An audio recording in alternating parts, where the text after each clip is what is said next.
Welcome. My name is Penelope Chatterton. Welcome to Awaken the Dream. My friends, I am so happy to have an old friend and a new friend because she is growing and changing as we all are. Her name is Fran Spayne. She is a holistic therapist. She works with mind-body connection, and oh, it's just so good to see her. She's beautiful and she's changing and she's got new programs, and there's so much I want to hear from you, Fran. I'm glad we have a couple of shows to do this. And where we start was, first of all, you look better than ever. Sure. And you know, you've done so much on manifesting. Yeah. And I don't know where you want to start as far as maybe sharing where you're launching from, because Okay. you've been doing this for how many years? Oh, my whole adult life I've been talking about manifesting and Yep. the power of the mind. And Yep. in fact, I started teaching the power of the mind techniques 30 years ago and manifesting 30 years ago. 30 years ago. Yeah. So in very small groups when there was just very few people wanting to listen. Yeah. But now it's pretty mainstream. I mean, when the secret came out, like it was no secret. And some people liked it, some people didn't, but it really got, you know, people mainstream talking about What the bleep? What the bleep? Oh, that's a great Yeah, documentary. Yeah. Yeah. Yeah. So there's so much out there now on the power of the mind and manifesting, and that a lot more people mainstream now are using it and believing it, and so.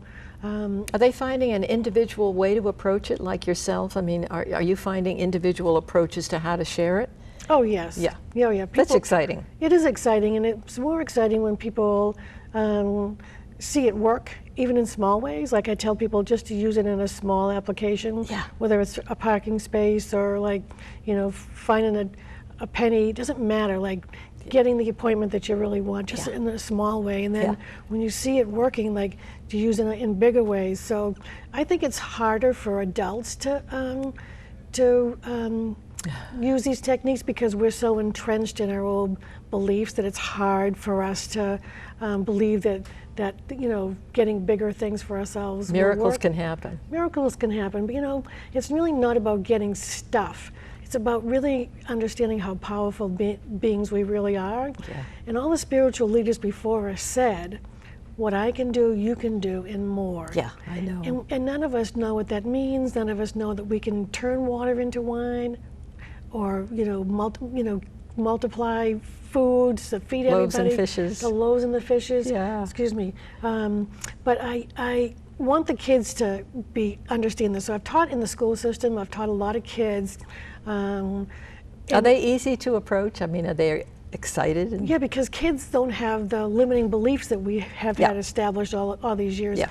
And kids believe in magical thinking. And when you can tell a young child that, you know, they have this power that they can, just by visualizing something or knowing it's true or knowing that this is possible for them, it's so easy for them. Yeah. So whether it's, you know, taking advantage of using it in academics, like so many kids are using medication these days for anxiety.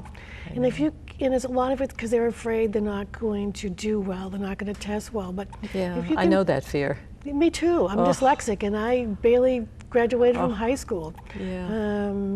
And I know it's very painful. When I teach a kid, you know, visualization, sit in a chair the night before and imagine yourself, visualizing yourself sitting in that chair the next day taking that test. Yeah. That's in a very relaxed meditative state. Yeah.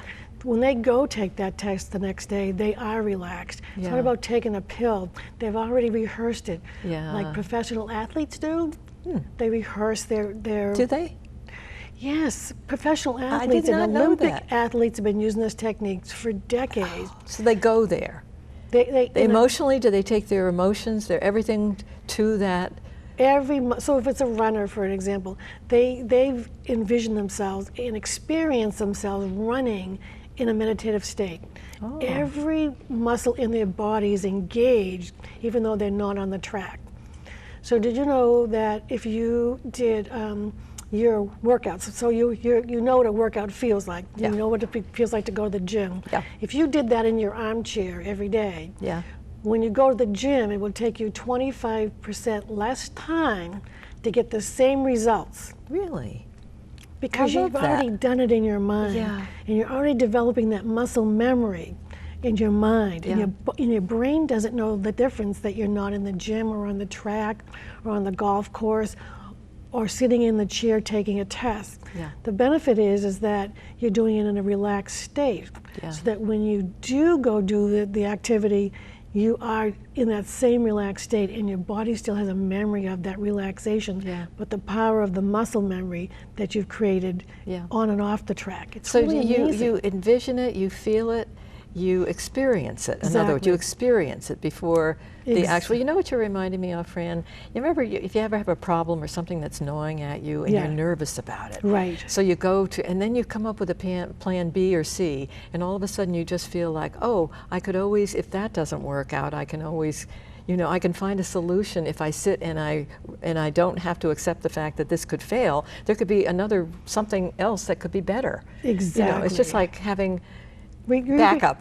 Yeah, and you can rehearse it in your mind. Yeah. Like see yourself like Yeah. doing whatever whether it's performance or Yeah. I'll tell you, and you can do it in reverse too. Like I gave a talk one time, and it was really a difficult time in my life. You can't be 100% all the time. And so this particular time, my mother had just died, and I tried to make myself do something that I really wasn't ready for. So I gave a talk, and it wasn't my best. And of course, when you think something's not your best, it's probably better than what you think it is. Of course. But I felt like it wasn't my best, and it was gnawing at me. So the next morning when I woke up, I said, I have a choice about how I proceed with this. Yeah. Because I can let that dampen my experience next time. I can say all these people are judging me. Yeah. I'm not going to get the next. Yeah. I'm not going to get a recommendation from them. Yeah. So what I did is I went back in my mind and I visualized myself being there and getting the applause from the audience and the recognition, and knowing that my message was conveyed in a way that I wanted it to conveyed. Most of all, that's what I wanted. It was Yeah. to have them understand what I was saying and doing it in a way that I was committed to helping them understand. And the next day I got a call asking me to do another piece for them. Yeah. So the point is, you can go back and correct it, or you can go forward and see it differently. It doesn't matter. The mind is extremely powerful. Yeah. So I've done this for school kids, to Yeah. help them with academics and sports and Yeah. anxiety and worry and Yeah. Do you health. get to the parents when it comes to concern about medication or anything like that? Is there any kind of a family sit down where you have someone that needs that kind of help? Well, a lot of parents are looking for alternatives to medication because they're seeing that the child is not naturally who they are on medication. Yeah. And the child is not happy with it a lot of times. So Yeah. parents really don't want to drug their kids. No, But they do because they feel like they don't have an alternative. Yeah. But when they find out there's an alternative, they really want the best. Most parents want the best for their kids. So Yeah. and the parents, I teach the kids. So I have a program that I do with parents, teachers, and kids, so that everybody in the child's life learns the same techniques. Are they all together? Yeah, they're all together. Good, I like that. So that when the child learns these techniques, which is very simple, the parents and the teachers learn them as well, and they can reinforce that learning for the child and Yeah. support them, rather than Yeah. me teaching the child and the child has no support for it Yeah. in the academic setting or the home or whatever. So It's like changing your mind, that pause that says, oh, I have a choice here. yeah, Yeah, that's always wonderful to understand and keep practicing. Right. Because sometimes you don't think you do. In the early stages you might, be in that state where with training and with adjusting of your mind, understanding that, hey, what about thinking about it differently? well, kids have tremendous ways of creating applications that we never thought of, and I'll give you an example of my own son. When he was about 7 or 8, I taught this to my kids when they were little, both my sons, and they've just flourished. I mean, it's just been incredible to watch them use the applications in their life. But my youngest son, I think he had a virus or something, and he had a headache, and I just put him in the bed, and I said, wait a minute, I'll be back, and I'll give you some Tylenol. He said, oh no, he said, I see these little army men in my head. He says, and I imagine their guns filled with aspirin, and he said, Tylenol, and he says, and I shot it into my veins in my head, and he said, and that made my headache go away. Oh. He used his own creativity Yeah. and application, and I would never have thought to tell how him that. sweet. So I think if you just give the kids the tools, Yeah.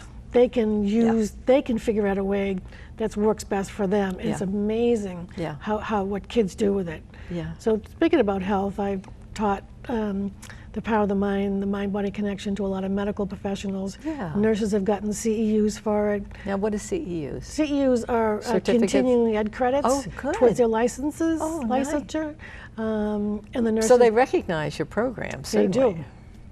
Nurses, doctors are taught it at different hospital settings. Nice. Because they recognize the power of the mind is like affecting health and wellness, and also creates a lot of illness. Yeah. So we know that the mind creates stress, anxiety, worry. Yeah. And there's a lot of programs out there, mindfulness, which is great. Yeah. Meditation, which is great. Yeah. Yoga. So we recognize yoga. So we recognize that it helps the mind relax. So the body relaxes itself, and then when the body's relaxed, it promotes healing. Yeah. Well, slowing it down, I would think, Slowing it would be the down. biggie. Slowing it no down. matter what avenue you use, is to just let it unwind for a minute so you can either sit with what it is that you're grappling with so Right. that you can work with it, and then go to plan B or C. Right. Or, to slow it down. Right. So we've recognized for a long time that slowing down the mind helps the body. Yeah. But we've never really explored the idea that we have, but not in a bigger way, because the medical profession knows that stress creates illness. Yeah. But what about can we create wellness? Can we create programs through visualization to create wellness? And explore why is my body sick? How have I created illness through visualizing something negative in my life, or experiencing negative things? And Or is your lifestyle so overwhelming that you're wigged out? So that if you question your health, is there something that needs a check in how you're living? Right. Are you doing too much? Are you doing something you don't like? Right. You So that part we know, but no one ever really teaches us from when we're really young that a particular thought can create a particular illness. Ah, that's interesting. So if we're thinking a positive thought, we know that creates wellness in our body. But what about if we're thinking a negative thought? This person wronged me, this person, or this happened to me, and I want to seek revenge, or a stressful situation that I keep thinking about over and over and over again.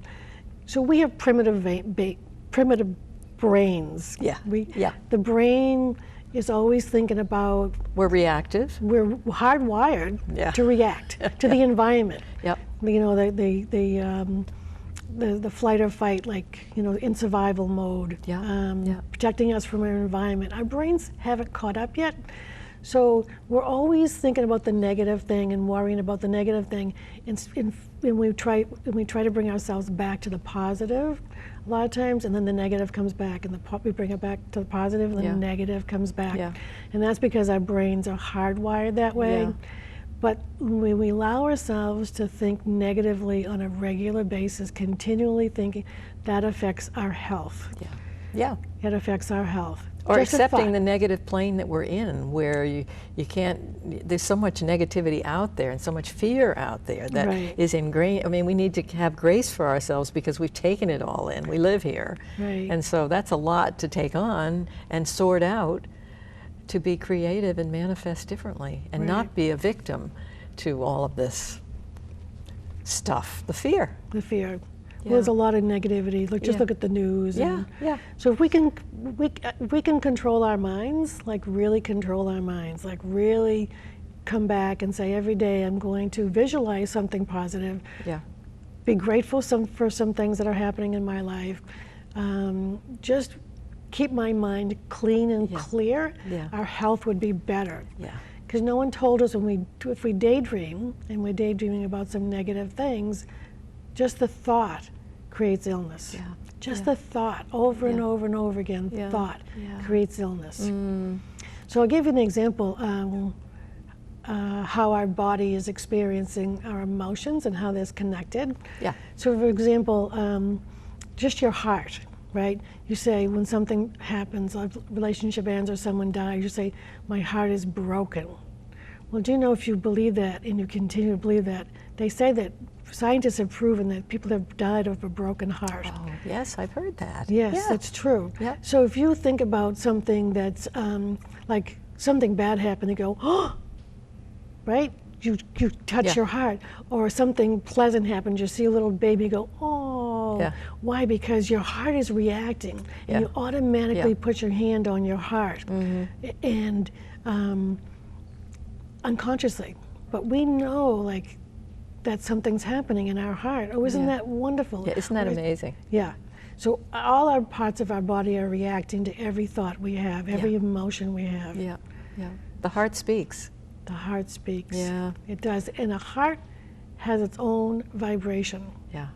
So if I take my heart and put it in somebody else's body, the vibration from my particular body goes with that heart. Yeah. So That's if you interesting. have had people who have had heart transplants, Mm-hmm. they sometimes they have different food cravings. Yeah. Their lifestyle changes sometimes in different ways. Yeah. And it's from the vibration of the person that the body was originally in. Yeah. Isn't that Listening to the fascinating? heart, I think, because I trust my heart. Yeah. I trust it. It's me. Yeah. I mean, we all have, that's our truth. It sits right there and Right. it talks. And it's wonderful to listen to that, Right. and mourn if you need to mourn and your heart needs to weep. I mean, to feel better. I mean, Yeah. or to feel joyful. I mean, it's just, I Right. don't know. It's something, when I listen and I'm quiet, I feel like it says all. Yeah.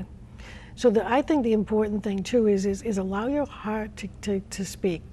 Mourning, grieving, whatever it is, but don't allow yourself to stay there for long periods of time, because that's when it gets affected by those emotions.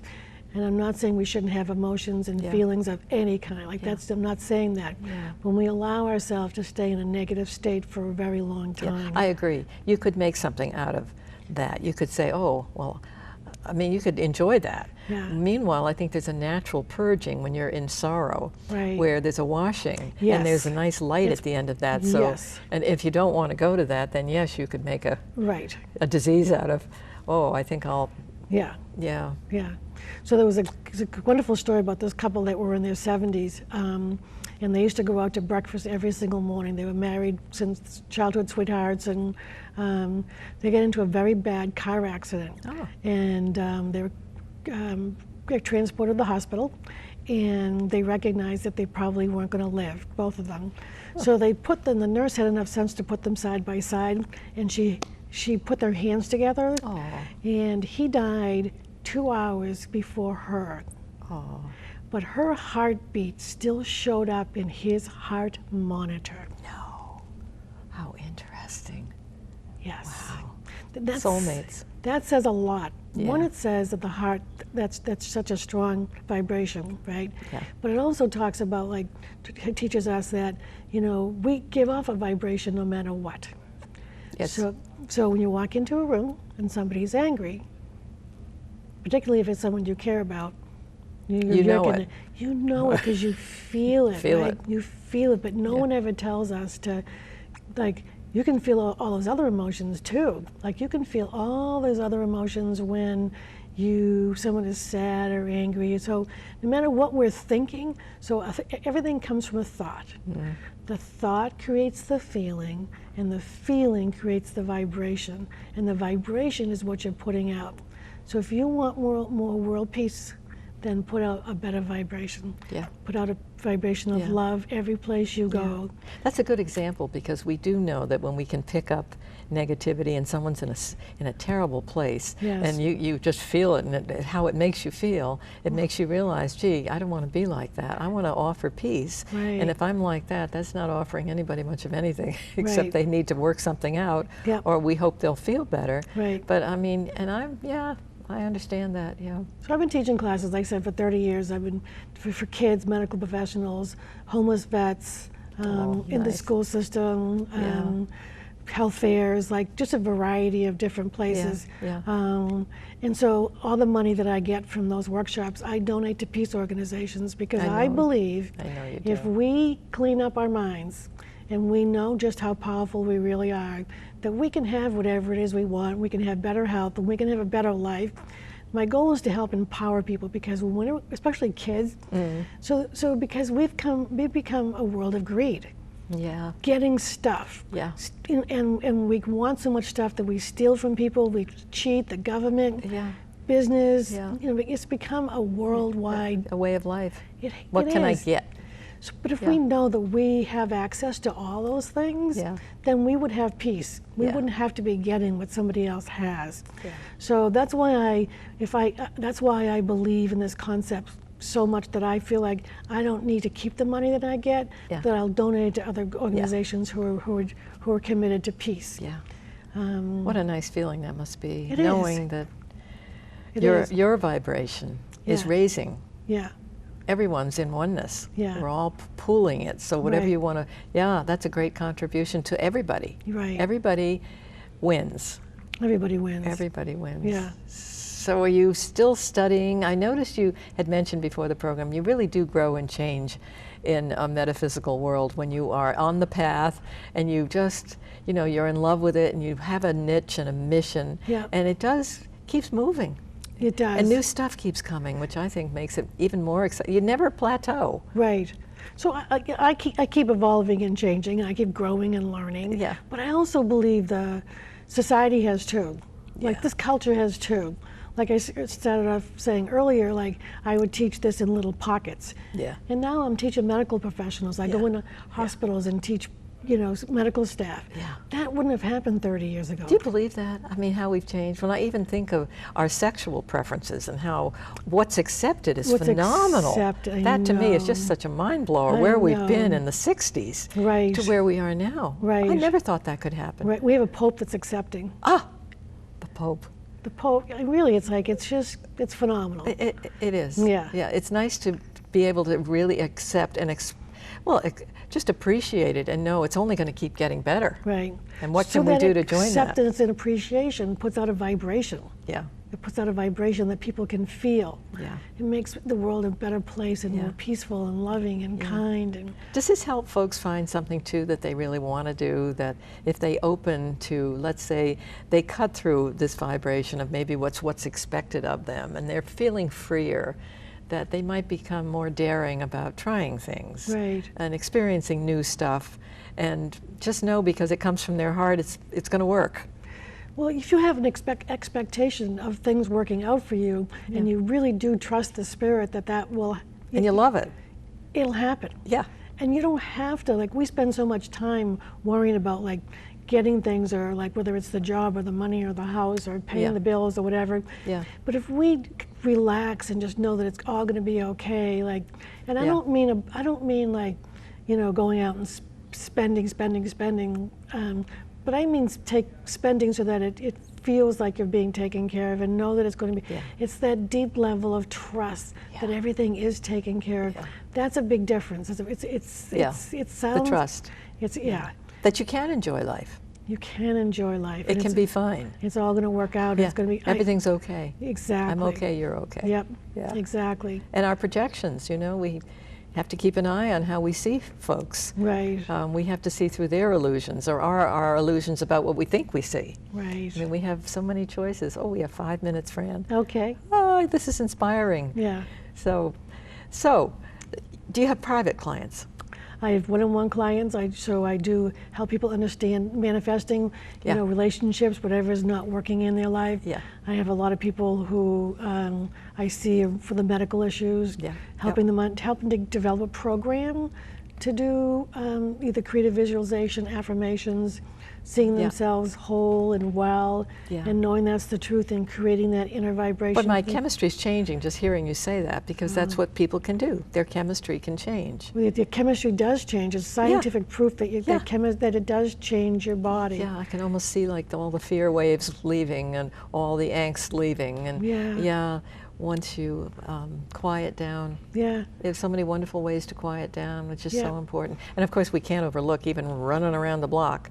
Just, I mean, there are ways that just physically repeating. I mean, my greatest meditation is running. Right. Or- So that brings us back to the mindfulness, because if you can clear your mind of any negative thinking, whether it's through meditation or running or just being in the moment through Yeah. laughter or watching a video, or it'll bring you right yeah. here back in the present moment. Yeah. That strengthens you. So if you're off daydreaming about something that's negative, something that bad happened, or something that wrongs you, like that's going to bring up that negative vibration for you, and it's creating more. It's affecting your health. Yeah. Bringing yourself back to the present moment Yeah. is strengthening you. Yeah. It boosts your immune system. Yeah. It helps you to become. Because you believe your soul is fine underneath all of this. Well, it is fine. It is perfect. Yeah. So to come back to that when you're in the midst of Yes. the chaos, just that belief, and well, it's not even a belief, it's just what it is. It's a Right. knowledge that we are whole, complete, and everything is just really fine. With the scientific evidence to prove that when you're in the moment, it Yeah. affects your health in a positive Yeah. way. Yeah. Yeah. It strengthens you physically. It Yeah. boosts your immune system. Yeah. It produces endorphins. Your brain produces endorphins to help, like Yeah. with pain or stress reduction and. Yeah. Yeah. Where can folks find you in the last couple of minutes? We have your phone number on this website. They Yeah. can feel free to call you. They can feel free to call me. I'm out in the Acton, Concord, Massachusetts area. So they can call for an appointment. They can call to talk about what my service is. Can they create something original for you to say, hey, would you like to come in and, because we had this kind of group, Yep. and would Yeah. you be interested in coming and Yeah. working with us with something that, Yeah. I don't know if you've done it before, but this is what we have and we need someone to help us with this. Yes, so I've Could be very creative. done businesses, help them understand like how to create a better business, like Yeah. through manifesting and creative visualization, church groups, Yeah. again, medical professionals, schools, Yeah. boys and girls clubs, YMCA's. What a rewarding life you have. It's really fulfilling. I really love it. Yeah, I can really tell. love it. You- Yeah. Just your whole aura is bright and beautiful, and Yeah. Thank you've got you. a super mission, Thank you. Fran. Well, it excites me. Like, really, it excites me because it's so. Yeah, and it's- that's important. And there's so much proof and evidence in my life and my kids' lives, and that it works. I have to check out, my dear. You'll be Okay. back. Next week. Yeah, and I want to thank a special friend that I lost this last couple of months. Her name is Margaret Elizabeth Teeters-Truth. She was my first mentor, spiritually put me on a journey that I will never forget. So I thank you, Margaret, for being in my life, and I thank you all for joining me on Awaken the Dream, and I'll talk to you again soon.